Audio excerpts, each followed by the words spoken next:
वो ये हुई थी कि हम लोग for add and edit will use the same page. हम लोग सेम पेज यूज करेंगे ऐड एंड एडिट के लिए। मीन्स कि ऐड न्यू स्टूडेंट के ऊपर क्लिक करें तो भी स्टूडेंट सेटअप के ऊपर आए, अगर वहां जाके एडिट के ऊपर क्लिक करें तो देन भी उसी के ऊपर आए।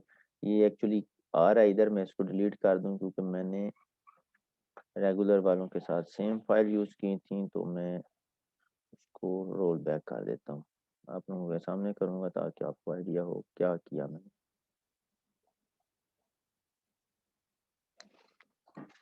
ठीक है।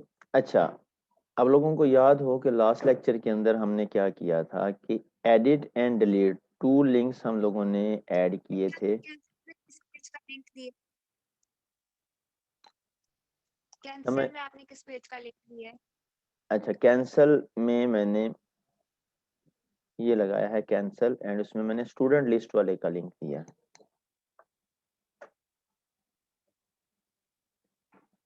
ठीक है, स्टूडेंट लिस्ट वाले का। इससे ये चीज एक तो पता चलती है कि हमने मेन्यू बार के अंदर ऐड स्टूडेंट का या वट एवर ऐड प्रोडक्ट का लिंक नहीं देना, बट प्रोडक्ट लिस्टिंग का देना है। जहां पे पहले लिस्टिंग आए, उसमें एडिट डिलीट हो, वट एवर जिस तरह का भी डिजाइन हो, एंड देन यहाँ ऐड का बटन हो जहां से वो ऐड न्यू कर सके, डायरेक्ट नहीं जाना उस पेज के ऊपर। तो ये कैंसिल का हो गया। एंड यहाँ हमने दो एडिट एंड डिलीट लगाए थे, कमांड नेम्स की बेस के ऊपर डिफरेंशिएट किया था। एंड कमांड रो कमांड का फंक्शन था जिसके अंदर एडिट में तो कुछ नहीं लिखा था, बट डिलीट में डिलीट का कोड लिख लिया था।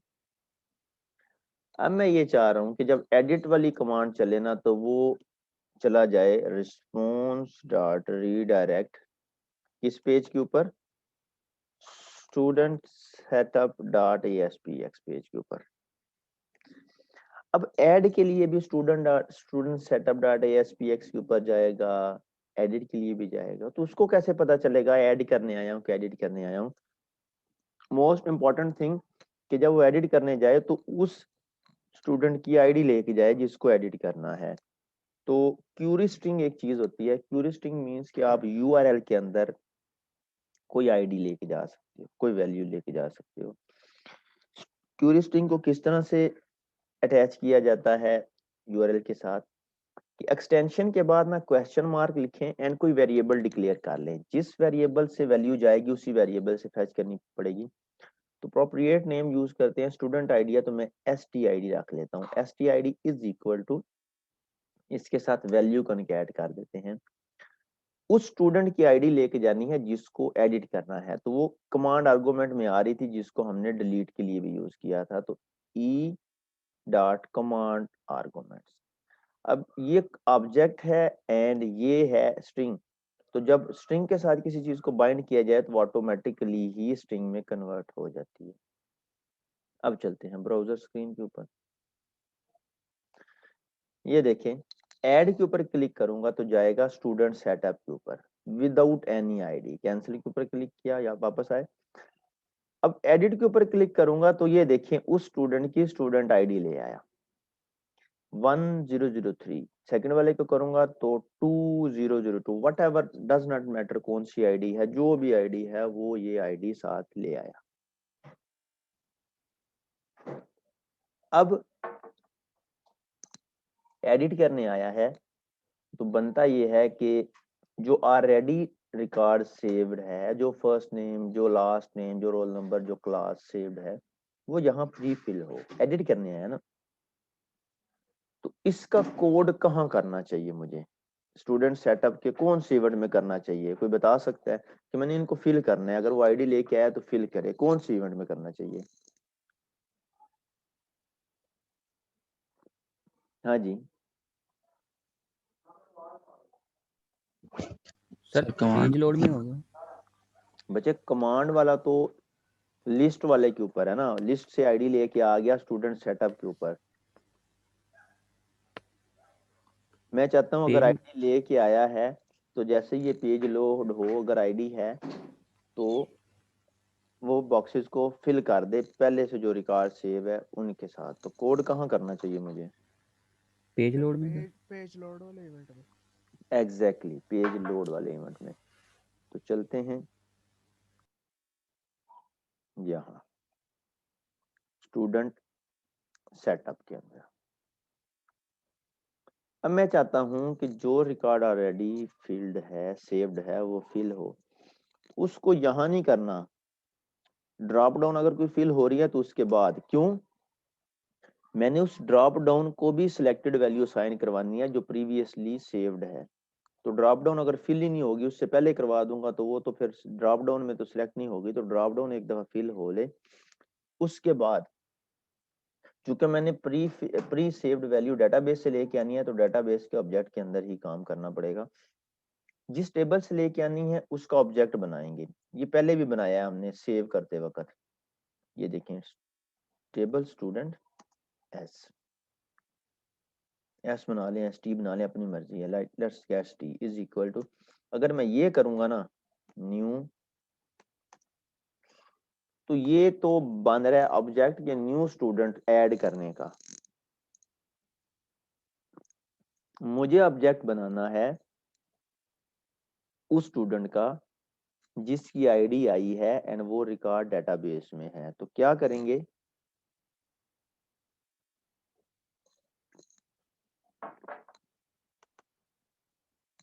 वो रिकॉर्ड कहाँ है डेटाबेस में? तो डीबी डॉट, किस टेबल में? टेबल स्टूडेंट में। ये चीज मैंने पहले बताई थी यहाँ कि डीबी के साथ प्लूरल ऑब्जेक्ट होता है, टेबल का नेम होता है। यहाँ सिंगुलर है, यहाँ प्लूरल बनता है। डॉट, यहाँ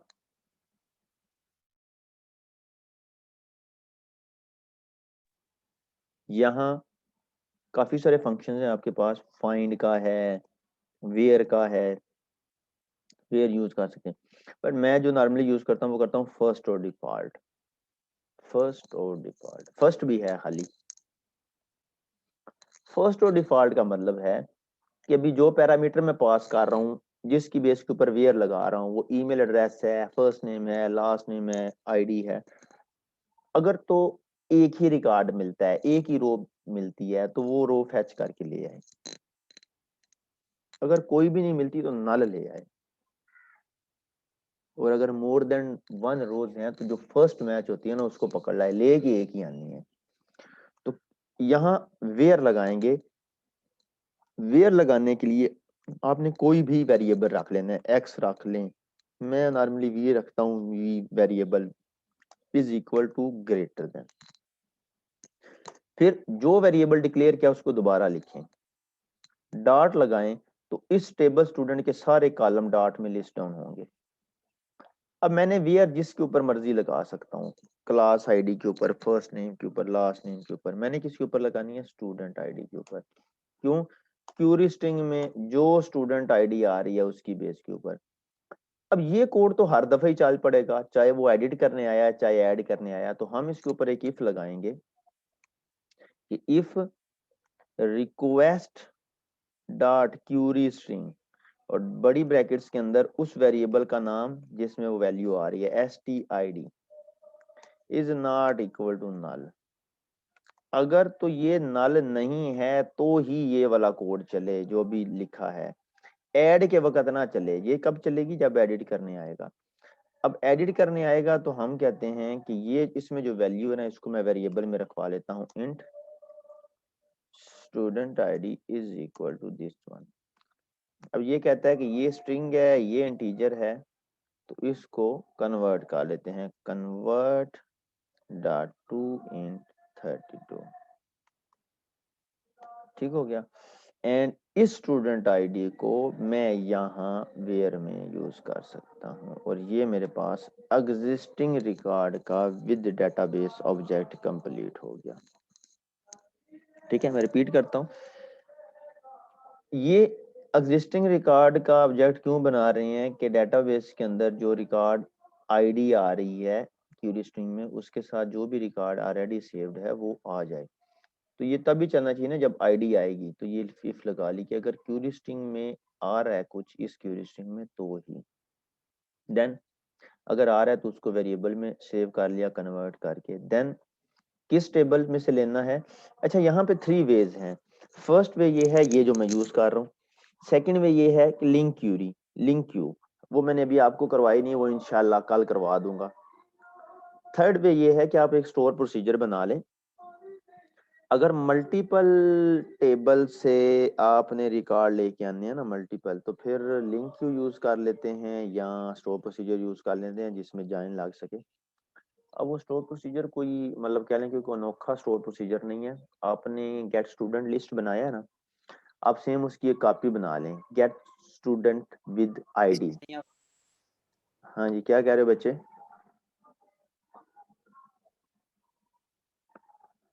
अच्छा, आप एक स्टोर प्रोसीजर बना सकते हैं, गेट स्टूडेंट रिकॉर्ड या गेट सिंगल स्टूडेंट। उसमें एक पैरामीटर पास कर दें स्टूडेंट आईडी का, और उसके अंदर क्यूरी लगा दें select static from table student where student ID is equal to this. अब वो स्टोर प्रोसीजर हमेशा एक ही रिकॉर्ड को इंसर्ट करेगा जिससे उसकी आईडी मैच हो रही होगी। आप इस लाइन को उसके साथ रिप्लेस कर सकते हैं। बट मैंने कहा स्टोर प्रोसीजर बनाने से बेटर है ये, क्योंकि ये लाइन आपने इस पेज पे 2 दफा यूज करनी है। अच्छा, अब अगर तो स्टूडेंट आईडी मैच करेगी तो इसमें कुछ आएगा, अदरवाइज नल रहेगा। तो हम इफ लगा देते हैं, if st is not equal to null. अगर ये नल नहीं है ना, तो इस st में वो पूरी रो आ जाएगी जिसकी आईडी इससे मैच करेगी। तो हम टेक्स्ट बॉक्सेस देखें, मैंने जब टेक्स्ट बॉक्सेस की आईडी लगाई थी तो मैंने बताया था कि मैं txt यूज करता हूँ। अब मुझे नहीं याद था कि मैंने कितने टेक्स्ट बॉक्स लगाए हैं। txt करने से पता चल गया 3 टेक्स्ट बॉक्सेस हैं। उनमें फर्स्ट है text box first name dot text is equal to st dot, अब st के अंदर पूरी रो है फर्स्ट नेम, ये इसके अंदर रखवा दिया, txt last name dot text st dot last name txt roll number dot text is equal to st dot roll number. And एक ड्रॉप डाउन भी है ddl class dot selected value is equal to st dot class id। अब ये integer है, ये left side पे string है, तो हम इसको भी डॉट टू स्ट्रिंग कर देंगे और ये 100% यहाँ कंप्लीट हो जाता है। अब चलते हैं ब्राउजर स्क्रीन के ऊपर। ब्राउजर स्क्रीन के ऊपर चलेंगे, इसको करेंगे रिफ्रेश। चले वापस चलते हैं, वहां से आते हैं दोबारा। अब देखें, ऐड करने आऊंगा तो क्यूरी स्ट्रिंग नहीं होगी, वो इफ नहीं चलेगी, कोई प्री फील्ड नहीं हुआ। वापस चलते हैं, मैं टेस्ट फैसल को एडिट कर रहा हूँ, क्यूरी स्ट्रिंग में गया रिकॉर्ड और देखें वो इफ चली और इसने test Faisal BSCS1 and BSCS। वापस चलते हैं, नीचे वाला BSSC का है, एडिट किया, ये देखें टेस्ट या BSSC उसका रोल नंबर मैंने रखा था BSSC क्लास, एंड कैंसिल पे क्लिक किया तो ये उधर चला जाएगा। ये तो हो गया प्री फिल का। अच्छा, अब देख लूं कौन जाग रहा है एंड कौन सो रहा है। एक मिनट,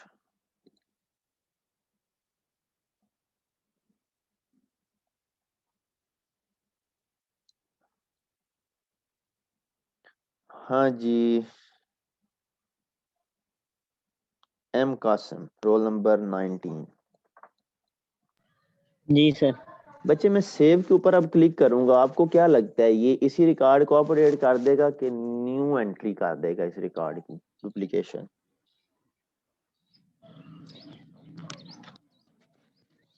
सर अगर हम ऐड न्यू स्टूडेंट पे आते ना उस हाइपरलिंक से, तो फिर तो ये ऐड करता। हम एडिट के थ्रू आए हैं तो फिर वो इसी को सेव करेगा जो इसी को सेव करेगा। हाँ जी, roll number 47 Rimsha Razzaq. Yes sir. बच्चे आपको क्या लगता है और क्यों लगता है? सर इसे सेव करेगा दोबारा, क्योंकि हम एडिट कर रहे हैं ना, न्यू रिकॉर्ड ऐड नहीं कर रहे। ठीक हो गया। हाँ जी, Basit Latif roll number 10। Yes sir. बच्चे बताएं, उसी को ये सेव सर सेव करेगा उसी को, एडिट वाले को ही। उसी को सेव करेगा। हाँ जी, वरदा आप बताएं। सर मेरा इंटरनेट डिस्कनेक्ट हो गया था, मैंने कोड नहीं देखा। अच्छा जी, Mohammad Bilal, roll number 56। Yes sir. Sir उसी के ऊपर ही ओवरराइड करेगा क्योंकि इसके पास ऑलरेडी स्टूडेंट आईडी गिवन है, उसी के ऊपर ओवरराइड करेगा उसी रो में। हाँ जी, मरियम, रोल नंबर 34। सर ये उसी को अपडेट कर देगा। हाँ जी, Mariam, roll number 50। Sir save के बटन पे कोई कमांड लगाएंगे तो फिर उसी को ही करेगा। अभी का पूछ रहा अगर हूँ, अभी क्या करेगा? अभी उस पे क्या लगा हुआ है? अभी उस पे कुछ लगा हुआ है? अभी जो अभी तो हम लास्ट टाइम किया था कोड, वो कोड हुआ है ना? उस ये हिसाब से ये देखें। सर ये फिर न्यू एंट्री कर देगा। क्यों? Next first name. सर शायद सर न्यू एंट्री करे क्योंकि जो हमने पुरानी आईडी ली हुई है वो यहाँ इस मेथड में तो दी नहीं है। एग्जैक्टली न्यू एंट्री करेगा। देखिए वो जो एग्जिस्टिंग वाला कोड किया है वो तो जस्ट बॉक्सेस को प्री फिल करवाने के लिए किया है पेज लोड में। सेव वाले बटन को तो कोई पता ही नहीं है कि कोई आईडी है कोई आईडी नहीं है, उसको तो इस चीज से कोई लेना देना ही नहीं है। और यहाँ हर दफा न्यू ऑब्जेक्ट बन रहा है, हर दफा न्यू ऑब्जेक्ट बन रहा है। तो हम क्या करेंगे, ये देखें, ये जो इफ लगाई ना इधर, ये क्यूरी स्ट्रिंग वाली, सेम इसी तरह की एक इफ लगा लेंगे यहाँ, एल्स। ऊपर वाला किसके लिए चलेगा? एक मिनट में खुद पूछ लेता हूँ, आप में से कोई ने बताया। हाँ जी, roll number 57, Ali Asghar. Yes sir. बच्चे इफ किसके लिए चलेगी और एल्स किसके लिए चलेगी? ऐड के लिए कौन सा चलेगा? सर अगर हमने सेव करना हुआ ना, अपडेट मतलब करना हुआ, तो फिर हम ये वाला नीचे वाला कोड इफ में लगा देंगे। अगर हमने नया नहीं आइटम ऐड बच्चे, करना बात सुने। अब मैंने ऐड वाला कोड, ये ऐड वाला कोड है, ये वाला, यस सर। इसको मैं इफ में प्लेस करूं कि एल्स में प्लेस करूं? सिंपल ये बता दें। सर इसको एल्स में करेंगे। एग्जैक्टली एल्स में करेंगे, क्योंकि ऊपर वाला तो तब चलेगा जब आपका आईडी लेके आ रहा होगा। अब ऊपर वाले में हम इसी कोड को कर लेते हैं कॉपी एंड ऊपर वाले में भी रख देते हैं, ठीक है। अब दोनों में सेम कोड, कोई सेंस नहीं बनता। अब हमने इस ऑब्जेक्ट को रिप्लेस करना है किसी ऐसे ऑब्जेक्ट के साथ कि जो एग्जिस्टिंग रिकॉर्ड को डेटाबेस से लेके आए। तो मैंने कभी आपको सिखाया है कि एग्जिस्टिंग रिकॉर्ड का ऑब्जेक्ट कैसे बनाते हैं? मैं खुद पूछता हूँ, बनाया कभी, सिखाया है कि नहीं सिखाया? हाँ जी, अदील शाहिद, रोल नंबर 45। बच्चे कभी मैंने सिखाया आपको कि ऑब्जेक्ट बना सकें with existing record from database? Sir किसी को आंसर आता है तो हैंड रेज कर सकता है। ऑब्जेक्ट, अगर मैं कहूँ कि मैंने यहाँ ऑब्जेक्ट बनाना है, न्यू नहीं बनाना, उस आईडी के अगेंस्ट बनाना है जो डेटाबेस में बनी हो, तो मैं ये राइट वाली साइड को रिप्लेस करना चाहता हूँ एग्जिस्टिंग रिकॉर्ड के साथ। तो बनाना कभी सिखाया मैंने आपको?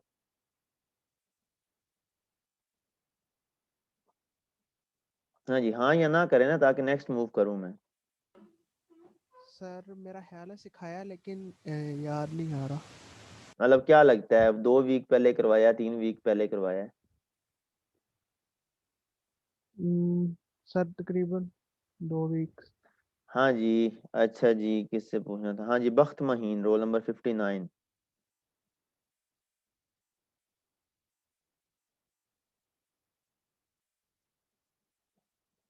रोल नंबर 59 नहीं है क्लास में?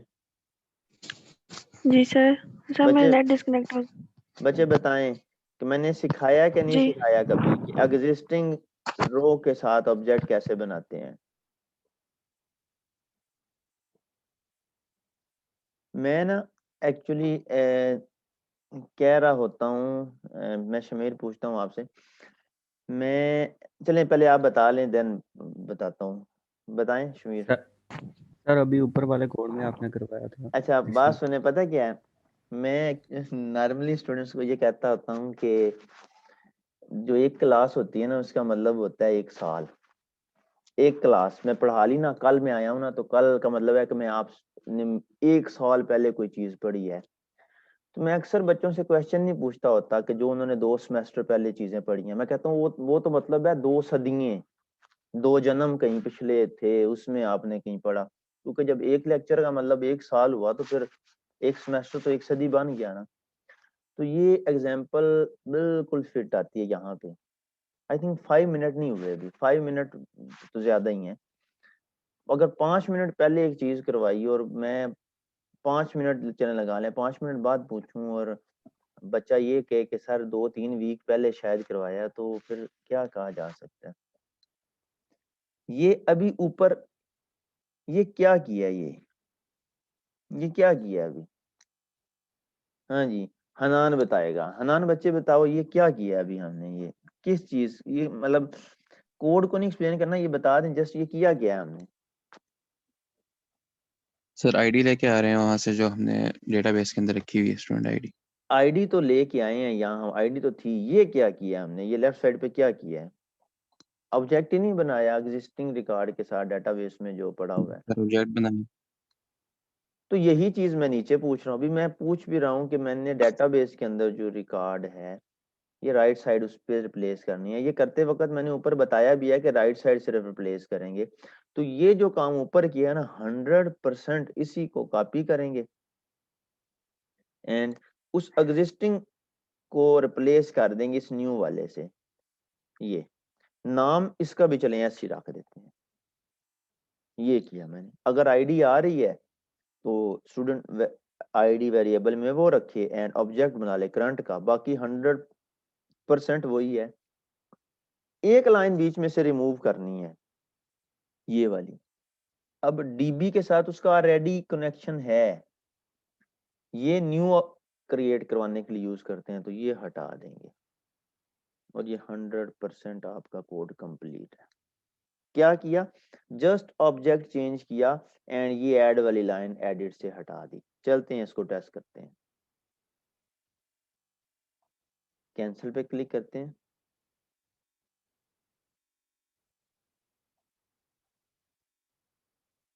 एडिट किया बीएसएससी वाले को, रोल नंबर के साथ मैंने 1 लगा दिया। सेव किया, मैंने कोड लिखा हुआ है कि जैसे ही सेव करे ना वो लिस्टिंग वाले के ऊपर चला जाए। सेव किया, ये देखें 1 आ गया। ऐड के लिए गया,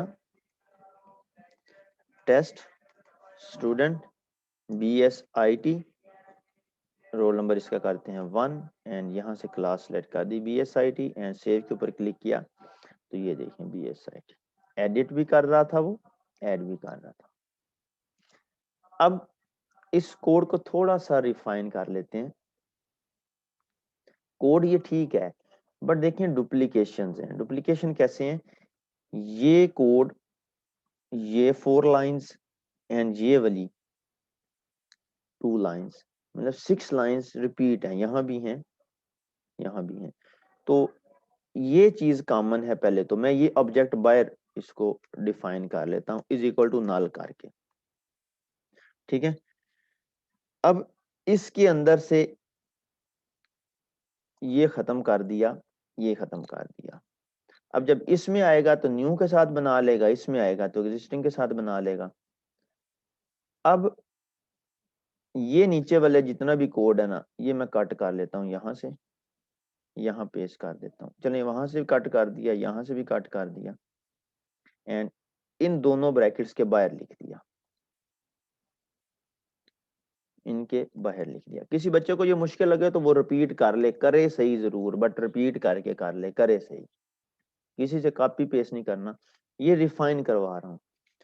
अब जब इफ ये चलेगा तो एस एग्जिस्टिंग के साथ बन के आ जाएगा, अगर नहीं चलेगा तो इसके साथ बन के आ जाएगा। नीचे वाला कोड सेम है, अगर एग्जिस्टिंग के साथ होगा तो इनको अपडेट कर देगा, अगर न्यू के साथ है तो इनमें वैल्यू रखवा देगा। अब ये वाली कंडीशन जो है ना, ये जस्ट ऐड के वक्त चलानी है। तो मैं यहाँ इफ लगा देता हूँ, ये जस्ट चलानी है ऐड के वक्त। मैं जिससे क्वेश्चन पूछूं वही बताए। ये चलानी है ऐड के वक्त। हाँ जी, असमतुल्ला रोल नंबर 7।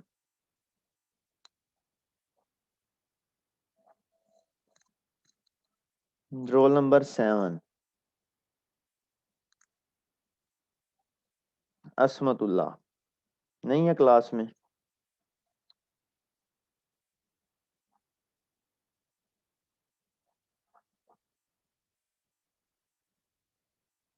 बच्चा पता नहीं सो गया है क्लास। एक्चुअली पता क्या है, मेरे अकॉर्डिंगली मतलब इससे ज्यादा इंटरेस्टिंग लेक्चर नहीं हो सकता कि जिसमें प्रैक्टिकली चीजें चल रही हैं। मैं थ्योरी सुना रहा हूँ ना आपको, तो पॉसिबल है कि नींद आ गई है, इंटरेस्ट खत्म हो गया है। इससे ज्यादा जो है, बच्चे माइक प्रॉब्लम है तो क्या फायदा आपके क्लास। ये मुझे इस माइक की समझ नहीं लगती कि मेरी आवाज चली जाती है, वो headphone what ever hand free ठीक है। जब मैं क्वेश्चन करता हूँ तो रिस्पॉन्स, अच्छा एक चीज है, 3 वीक्स पहले बता रहा हूँ, मैं नहीं चाहता कोई बच्चा फेल हो जाए। जिस दिन आप लोगों की वैल्यूएशन होगी ना, किसी एक बच्चे का भी वाइवा एंड प्रोजेक्ट वैल्यूएट नहीं होगा जब तक उसका माइक प्लस कैम ऑन नहीं होगा। मुझे नहीं आइडिया कि किस बच्चे को कौन आगे बैठा हुआ है कौन नहीं है। Each and every viva record होगा हर बच्चे का, ताकि वो कल को क्यूरी लेके जाता है ना कि मेरा प्रोजेक्ट ठीक था, मुझे नंबर कम दिए गए हैं। क्योंकि लास्ट टाइम एक बच्चे का हुआ था, वो बच्चा वैसे ही उसके साथ के मसले मसाइल थे, तो उस मैंने उसको कहा मेरे पास वीडियो रिकॉर्डिंग है, जहां मर्जी डिपार्टमेंट को छोड़ के यूनिवर्सिटी लेवल के ऊपर भी चले जाओ ना, तो मेरे पास प्रूफ है कि जो नंबर दिए हैं ज्यादा ही दिए हुए हैं। वो बच्चा फिर वही सर ठीक है वो